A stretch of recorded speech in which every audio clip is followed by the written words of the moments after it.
अरे सुशील भैया आप, अरे कहाँ जा रहे हैं? 3 साल बाद तो जेल से वापस आए हैं, अब जाएंगे वापस वहां पे? हमको नहीं पहचाने?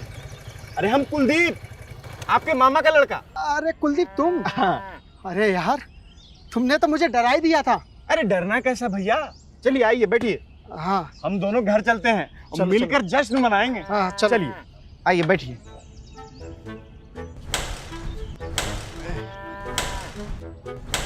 अरे अब क्या हुआ? क्या हो गया? लगता है गर्म हो गई है, थोड़ी देर में ठीक हो जाएगी। अरे यार। अच्छा भैया ये बताइए कि आप जेल क्यों गए थे? अरे छोड़ो उन बातों को। अरे भैया बताइए ना, 3 साल से हम लोग दुविधा में हैं।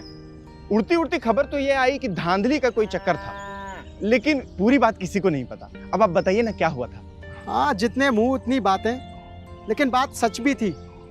बुराई का दलदल इतना गहरा होता है कि उससे निकल पाना बड़ा ही मुश्किल हो जाता है। अरे प्रवचन वाले मोड से बाहर आइए और बताइए कि असल में हुआ क्या था। अरे बताता हूँ। 4 साल पहले हम इसी इलाके में, इसी सड़क पर रौब झाड़े चला करते थे।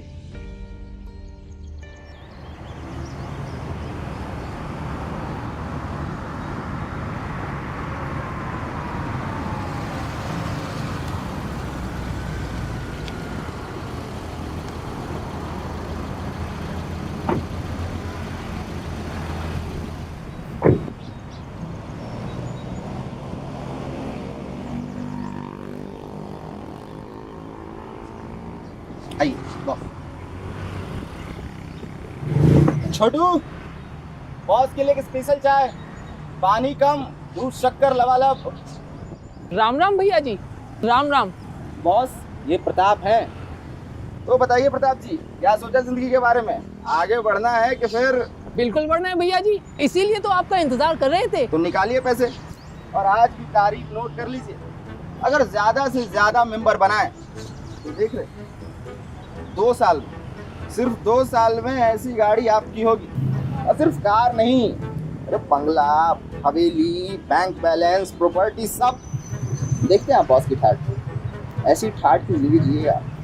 लेकिन हमें करना क्या होगा? अरे करना क्या होगा, वही करना होगा जो हम करते हैं। स्कीम के बारे में ज्यादा से ज्यादा लोगों को बताना होगा और ज्यादा से ज्यादा मेंबर बनाने होंगे। वो कैसे? कैसे? Good question.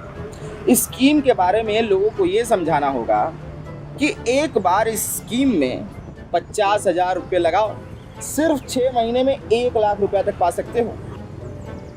भैया अमीरी पे किसी का हक तो है नहीं, और घुट घुट कर जिसके लिए तुम 2 पैसे जोड़ते हो उसी के नाम पर ये पैसे लगा दो। ये स्कीम अमीर बनने की एक नदी है। मैं तो कहता हूँ कि तुम मार लो डुबकी। अजी हम भी पूछ लें क्या? हमें भी नदी में कूदने का मौका मिलेगा क्या? बिल्कुल मिलेगा मैडम, बिल्कुल मिलेगा। जी हमारे पास 80,000 रुपया है, 1 साल में लगभग 1.5 लाख मिल जाएगा ना? कुछ कर्ज उतारना है। बिल्कुल हो जाएगा मैडम, बिल्कुल हो जाएगा। 1.5 लाख रुपया तो आपका बस ब्याज होगा और 80,000 की जो पूंजी है वो आपको बच जाएगी। बस इसके लिए इस स्कीम में आपको ज़्यादा से ज़्यादा मेंबर बनाने होंगे। पर भैया दुनिया चांद पर चली गई और लोग हैं कि राशन कार्ड की लाइन में खड़े रहने को बेताब हैं। आप 1.5 लाख का नहीं, 50 लाख का सपना देखिए, 50 लाख। आप पैसे तैयार रखिए। बॉस हमें दूसरी मीटिंग में निकलना है। ठीक है, चलते हैं।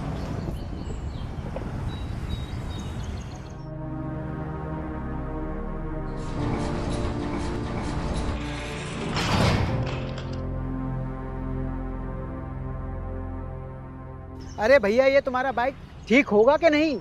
भैया लगता है बाइक खराब हो गई है। यही 100 मीटर दूर दुकान है, चले क्या? अरे भैया तुम अच्छे गले आन पड़े यार। अरे भैया वो सब छोड़िए, आप ये बताइए कि इस स्कीम में हर्ज क्या है? भैया ऊपर से तो सब ऐसा ही दिखता है, लेकिन मैं जिस कंपनी में काम करता था उस कंपनी में एक नई योजना थी जिसे पिरामिड या पोंजी स्कीम कहते हैं। जिसमें असल में कमाई का कोई साधन नहीं होता। बस नए लोगों को जोड़कर उनसे पैसा लेकर शुरू में उस पैसे में से पुराने लोगों को कुछ पैसा दे दिया जाता है। फिर इस स्कीम के मुताबिक उतना पैसा देना संभव नहीं होता, इसलिए इस स्कीम को चलाने वाले सारा पैसा लेकर रातों रात फरार हो जाते हैं। बाप रे, पब्लिक यानी जनता का पैसा लेकर रातों रात फरार। हाँ भाई, एक बात याद रखना, इस दुनिया में कुछ भी मुफ्त नहीं है। जो कंपनी हद से ज़्यादा ब्याज या रिटर्न का वादा करे वहाँ पक्का फर्जीवाड़ा चल रहा है। भारत सरकार दस्तावेजों को देख परख कर कंपनी कानून के दायरे में कंपनी को रजिस्टर करती है। यदि कोई कंपनी भारत सरकार का एम्बलम लगाकर कोई फर्जी स्कीम चलाती है तो ये कानूनन अपराध है। भारत सरकार किसी भी पॉन्जी स्कीम चलाने वाले के खिलाफ सख्त से सख्त कार्रवाई करती है। तो फिर भी ये स्कीम चलती कैसे है? लोगों की जानकारी के अभाव में। फिर तो इस देश में ऐसे कई सारी स्कीमों का पर्दाफाश हुआ होगा। बिल्कुल हुआ है, ऐसे सैकड़ों घोटाले हो चुके हैं। इसमें स्पीक एशिया ऑनलाइन, राजस्थान की स्टॉक गुरु स्कीम, बंगाल में शारदा चिट फंड घोटाला, सिटी बैंक स्कीम थे। इन सब फर्जी स्कीम में देश की आम जनता से 100 करोड़ रुपए से लेकर 20,000 करोड़ रुपए तक की ठगी की गई। 20,000 करोड़ रुपए?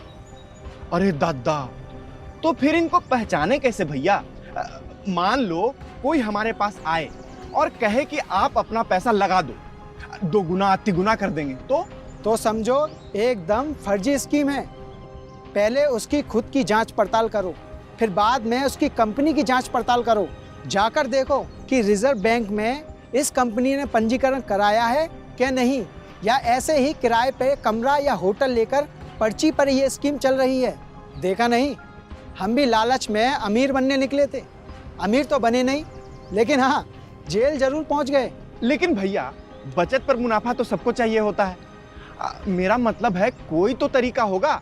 तरीका है, अगर बचत पर मुनाफा चाहिए तो उसको निवेश करो। सरकार की देखरेख में ऐसी कई योजनाएं हैं। इसके अलावा तुम कैपिटल मार्केट में पैसा लगा सकते हो, लेकिन पहले किसी एक्सपर्ट की सलाह ले लो। वो सरकारी या प्राइवेट बॉन्ड या स्टॉक वगैरह में तुम्हारा पैसा लगा देंगे, जहां बैंक से थोड़ा ज़्यादा ब्याज मिलता है। भैया, हमको तो लगता है कि आप एक्सपर्ट हो गए हैं जेल में रहकर। अरे भैया, जेल में तरह तरह की किताब और अखबार से ही तो ये ज्ञान लिया है। हमारी बाइक जो है इतनी खराब अरे भैया, बाइक का क्या बताएं, देखिए बड़ा। अरे भैया देखिए, दुकान आ गया। अरे आगे सही करो, आइए। सही करो। ओ भाई जी, देखिए क्या हो गया। देख लो क्या हुआ भाई? पता नहीं क्या। अरे भैया, कुछ पता चल रहा है? बाइक तो ठीक है, बस इसमें पेट्रोल खत्म हो गया है। पेट्रोल? भैया बस 100 मीटर पर पेट्रोल पंप है, चले? अरे भैया, ये तुम्हारी बाइक भी ना किसी पॉन्जी स्कीम से कम नहीं है। तुम भरवाते रहना पेट्रोल, हम तो चले। अरे भैया, कहाँ जा रहे हैं? सुनिए तो भैया। देख लिया ना आपने सुशील भैया की कहानी। अब आप एक अच्छे नागरिक की तरह ये बातें सभी लोगों से साझा कीजिए और बनिए एक स्मार्ट निवेशक।